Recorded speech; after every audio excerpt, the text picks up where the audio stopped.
Bonjour et bienvenue à ce deuxième épisode des podcasts Tookies Coffees. Aujourd'hui, nous allons aborder et décrypter un sujet aussi bien passionnant que d'actualité, la blockchain.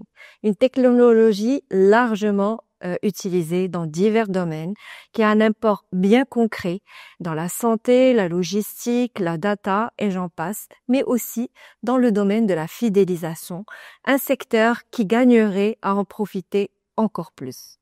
Je m'appelle Siham Njed et j'ai le plaisir d'accueillir aujourd'hui Hicham Hamadi, cofondateur de Tookies, à l'origine même de l'idée d'introduire ou de profiter de la blockchain comme technologie de base pour ce service.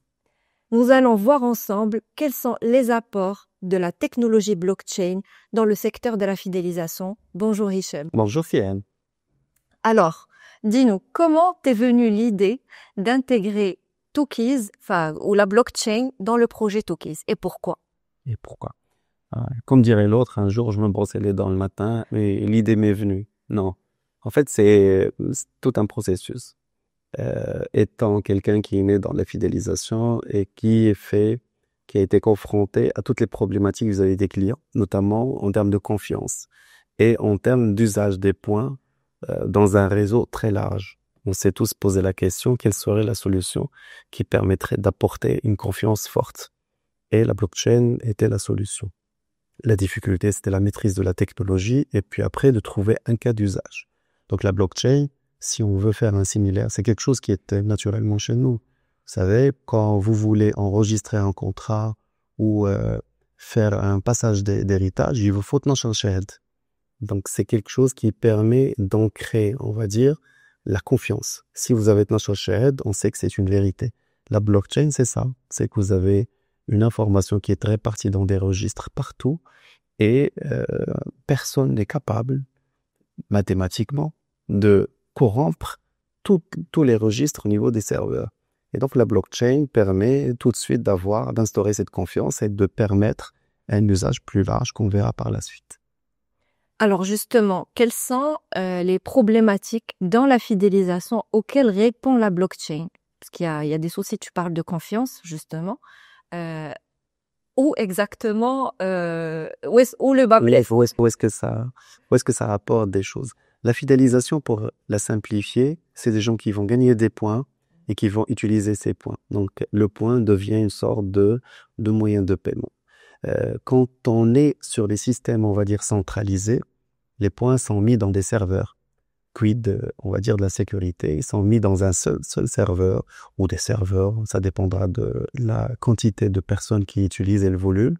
Et ces points sont gérés au niveau de comptes. Donc, ces comptes sont gérés par nous-mêmes. Et donc, on est le seul tiers de confiance qui assure que Siham a gagné 10 points et on est le seul qui certifie cela. Et donc, la relation de confiance qu'on a avec les partenaires fait, on est le seul comptable. Avec la blockchain, ce qu'on a apporté, c'est qu'on n'est pas le tiers de confiance. Le tiers de confiance, c'est le système lui-même. Et donc, vous allez gagner des points qui sont transmis en token, ils sont dans les serveurs partout. Donc, ça permet de dire, ce n'est plus centralisé, ça ne peut pas être hacké parce que c'est dans les wallets des clients. Donc, le téléphone devient l'élément de sécurité lui-même et il est impossible d'aller hacker 1 million de personnes en même temps. Ce n'est plus une information centralisée. Et donc, c'est un pain point qui est dépassé en termes de sécurité. Après, en termes d'usage, quand on va sur la blockchain, on est sur des systèmes qui sont facilement interopérables, ouverts, à travers ce qu'on appelle les smart contracts. Et c'est à la place d'avoir un contrat de venir vers vous avec un papier et de vous dire voici les règles de gestion que nous allons implémenter, on les fait d'une manière technique. Et c'est quelque chose qui est complètement évolutif et simple d'usage. Maintenant, ça demande énormément d'expertise. Et donc, le challenge, c'était de ressources humaines et en termes de formation, de mindset, d'accepter que la blockchain, ce n'est pas de la crypto, parce qu'il y a une amalgame entre blockchain et crypto. Tout de suite, on est les bad boys, on est en train de travailler sur quelque chose de noir et surtout dans un environnement hostile où le régulateur ou la banque centrale ne sait pas prononcer, elle dit attention. Mais on a fait ce choix tous ensemble.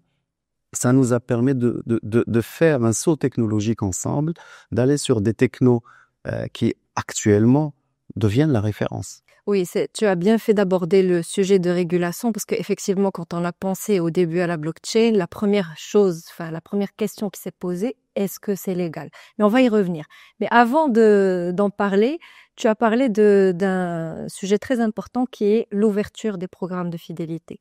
Alors, l'ouverture par rapport à la générosité qu'apporte chaque programme de façon fragmentée, par rapport aussi à l'interopérabilité, on le sait, c'est un peu un cauchemar pour les marques de travailler ensemble et de créer des partenariats dans les programmes de fidélité. En quoi la blockchain résout cette problématique avant de parler de la régulation? Là encore est-il, dans notre culture, c'est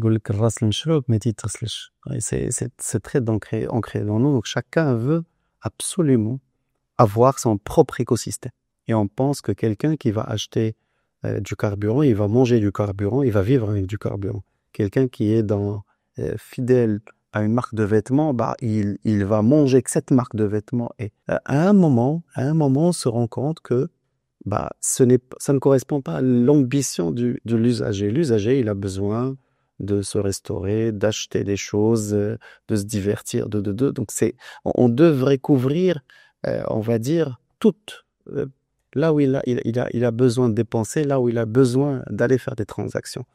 Et donc, on a remarqué aussi que on va dire, dans la pyramide des clientèles, chez un client, chez un partenaire, une bonne partie de la clientèle, je ne vais pas lancer de chiffres, mais une très grande partie est limitée par rapport à son pouvoir d'achat.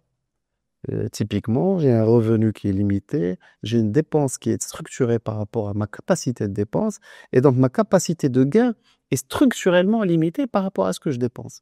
Et c'est là où la convergence de programmes, ou la coalition, ou l'agrégation, appelons-le, ça dépend des systèmes, ça dépend des stratégies marketing, a du sens. Parce que je vais pouvoir gagner ici, gagner là-bas, et puis après, faire en sorte à ce que ça s'agrège. Et c'est là où le token a du sens. Et c'est là où, quand on tokenise les points, et c'est ce qu'apporte la blockchain, c'est qu'on passe d'un point à un coin. Quand on tokenise, là, ça a du sens. Et ça permet d'offrir cette flexibilité entre les... Exactement, ça. Et ça permet de faire circuler les clients. Vous savez, un client, quand vous allez à Al-Ma'arif, il va sortir d'un magasin, il va rentrer dans l'autre magasin qui est concurrent. Et c'est ainsi la vie. Maintenant, chacun doit faire son boulot de telle manière à ce qu'il maximise la dépense de l'usager chez lui. Donc, ça apporte cette agrégation. Moi, je préfère agrégation, coalition. C'est différent d'ailleurs. C'est très différent parce que les gens n'ont même pas partagé. On est très fiers de notre marque. Typiquement, je veux que ça soit mon programme avec ma marque, avec mon système de valeurs, avec. Et donc, la tokenisation permet de sortir de cet environnement pour aller dans un autre environnement. Et c'est cette agilité qu'offre la blockchain qui permet actuellement de maximiser le gain du client et de le rendre encore plus fidèle. Parce que, vous savez, si on a une porte ouverte et que ça peut rentrer, ça peut sortir, mais ça peut rentrer aussi.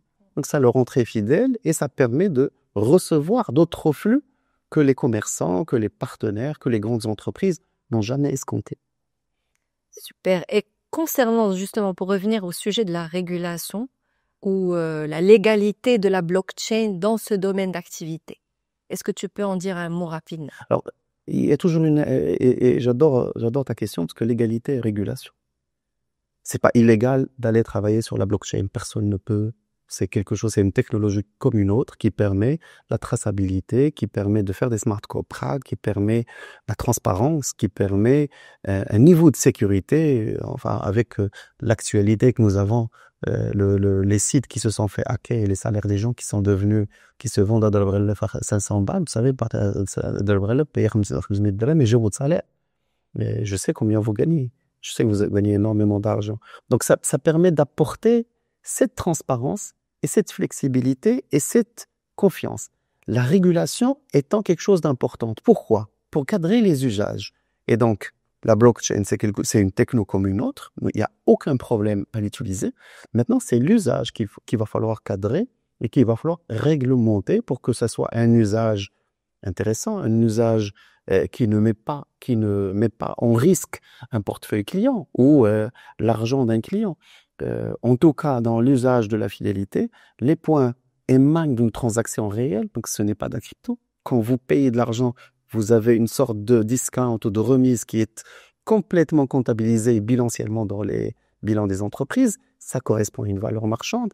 Et derrière, quand on tokenise, ça correspond à la même valeur. Donc, ce n'est pas quelque chose qui tenait ex nihilo. On n'est pas en train de créer quelque chose. Et à partir de là, c'est complètement légal. Après, la réglementation devrait arriver pour permettre l'émergence de crypto aussi, parce que c'est un environnement qui est mondial. Actuellement, les États-Unis, on va dire un flux extraordinaire autour des cryptos, parce que ça bypass tous les intermédiaires financiers, ça permet de faire des transactions tout azimut, peer-to-peer, d'une manière simple, rapide, sécurisée, tracée, parce que les gens pensent que c'est pas tracé, c'est tracé. Il y a la seule chose qui n'est pas tracée, c'est le cash. La circulation des cash ne peut pas être tracée. La circulation d'une monnaie, on va dire, digitale est complètement tracée. Donc oui, il va falloir que l'ensemble de la place se mette d'accord sur une réglementation favorable, positive, pour qu'on puisse cadrer les usages. En tout cas, l'usage de la fidélité, des coins dans la fidélité est quelque chose d'assez positif et qui apporte de la valeur aux clients, aux partenaires et à l'écosystème. Alors, on sait que Tookies utilise la blockchain au Maroc et on est, je pense, les seuls. Maintenant, quid de l'international? Où est-ce que cette technologie est utilisée par ailleurs? Est-ce que tu as des exemples à partager avec nous par rapport à l'usage de la blockchain dans le domaine de la fidélisation? Alors, dans le domaine de la fidélisation, les exemples sont énormes. Et le premier exemple, c'est toujours American Airlines, qui était toujours pionnier dans les programmes de fidélisation, qui ont décidé de tokeniser les points de telle manière à ce que l'usage soit plus large. Et l'usage parce que leur clientèle est large. Quand on est une compagnie aérienne, on transporte des gens d'une destination à une autre, d'un pays à un autre, et l'usage devrait être, on va dire, cross-border, donc qu'il n'y ait pas de souci. Et c'est un usage assez sympa, et d'ailleurs j'invite notre compagnie nationale à y penser, parce qu'on est un hub, on va dire, aérien africain. On est la seule compagnie qui dessert toute l'Afrique subsaharienne, et il va falloir qu'on pense à ses clients, et on pense à les récompenser chez eux. Et la tokenisation, notamment Tookies, peut être une vraie solution pour qu'on passe de miles à autre chose. Les miles aériens, c'est très bien, on va dire, dans l'écosystème fermé, mais les tokens, c'est encore mieux. Si je suis à Abidjan et que je puisse utiliser mes tokens, si je suis à Dakar et que je puisse les utiliser et payer on va dire, chez les marchands traditionnels. En tout cas, ça offre cette flexibilité. Et après, il y a d'autres usages qui dépassent la loyalty, et notamment l'OCP a été la première à faire une transaction qui se base sur de la blockchain il y a très longtemps. Et c'était les premiers à faire un échange documentaire qui se base sur cette technologie. Technologie très prometteuse, qui permet d'apporter énormément de flexibilité en termes d'usage. Donc, il va falloir y aller, il va falloir dépasser, on va dire, le frein psychologique de crypto-monnaie, attention, régulation, et puis après se dire qu'est-ce qu'on peut apporter au continent. Et si on la combinait à l'intelligence artificielle, la blockchain, qu'est-ce que ça donnerait toujours dans notre secteur? On va dire pas seulement la fidélisation, mais les rewards de façon générale. Ça donnerait des tokens très intelligents. Ça va donner des tokens, ça va donner un système qui va se baser, qui va vous apporter des réponses avant que vous posez les questions. Parce que l'intelligence artificielle, le premier usage qu'on connaît tous, c'est un chat GPT à qui on pose des questions et qui répond d'une manière pertinente. Après, il y a d'autres algorithmes qui sont liés au comportement. Vous savez, quand on mixe le profil, et nous, on a été les premiers à le faire, mais on n'utilisait pas ces algorithmes, on mixait le profil avec les flux d'échange et on essayait d'en tirer quelque chose avec des prévisions de temps d'achat, quand est-ce qu'il va venir, et on s'amusait à faire ça avec des probabilités. Et on était un des premiers à faire, on va dire, du RFM, puis après on est passé à un nuage en termes d'analyse. Non, l'IA, aujourd'hui, elle permettrait d'offrir un autre type d'expérience, quelque chose qui va aller dans le sens de la dépense pertinente, de la dépense au-delà de la promotion promotionnelle pertinente, parce qu'aujourd'hui, globalement, quand on dépense, on achète un produit, on achète une promotion, on achète une remise. Pas demain, on achètera une promo, une remise qui est adaptée à moi, qui est adaptée à mon profil, qui correspond à mes ambitions, qui correspond à mes valeurs et qui correspond à un historique aussi, parce que de l'intelligence artificielle va baser toute sa connaissance sur ce qu'elle a cumulé comme historique par rapport à un client. Ce qu'elle apporterait avec la puissance qu'on a actuellement, c'est tout mon historique et l'historique de mes semblables, de gens qui me ressemblent. Donc, ça serait un outil hyper puissant pour qu'on puisse offrir une grande expérience. Et surtout, si on veut s'adresser, aujourd'hui, le Maroc a comme ambition de devenir un pays touristique. Et on sera le pays qui recevra la Coupe du Monde en 2030. Il va falloir qu'on soit prêt. Et ben, l'intelligence artificielle nous permettrait de connaître ces clients avant qu'ils arrivent, de leur offrir une expérience assez intéressante, de les fidéliser. En fait, le taux de retour des touristes étant un élément clé. Et on ne peut le faire qu'à travers des outils qui permettent d'offrir de la récompense ici et de la récompense ailleurs. On ne peut pas expliquer à un touriste, vous savez, quand vous êtes au Maroc, vous allez gagner des choses, et quand il va repartir et on va l'oublier. Bah, si on l'oublie pas chez lui, il va se rappeler. Il va se dire, cette année j'ai fait Marrakech, l'année prochaine je fais Fès, l'année d'après je fais Ouarzazate, et l'année d'après.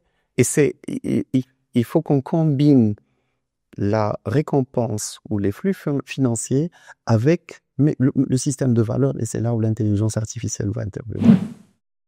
Alors Hicham, comment est-ce que tu imagines l'évolution de la fidélisation dans les 5-10 prochaines années avec l'introduction de ces nouvelles technologies?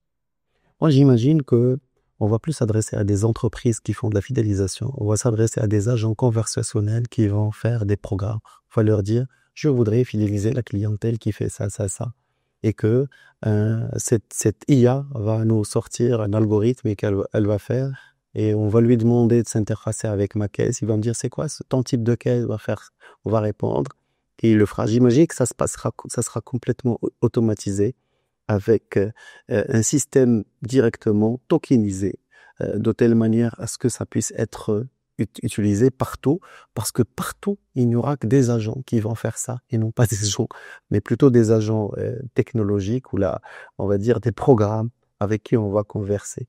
Okay. Donc on a intérêt à trouver un moyen de notre retraite, quoi. Là, on a intérêt à devenir des agents, peut-être, conversationnels. Non, sérieusement, on a intérêt à maîtriser la technologie de l'IA. On a intérêt à maîtriser la technologie de la blockchain, parce que celui qui écrira ces agents, ce sont des gens. Une IA ne s'alimente que par un flux de données. Et c'est nous qui fournissons le flux de données. On a intérêt à maîtriser cette technologie. Parce que derrière, si vous donnez un flux de données complètement, on va dire, qui parle que de Casa au Maroc, bah, l'IA ne connaîtra que Casa, ne connaîtra pas Marrakech.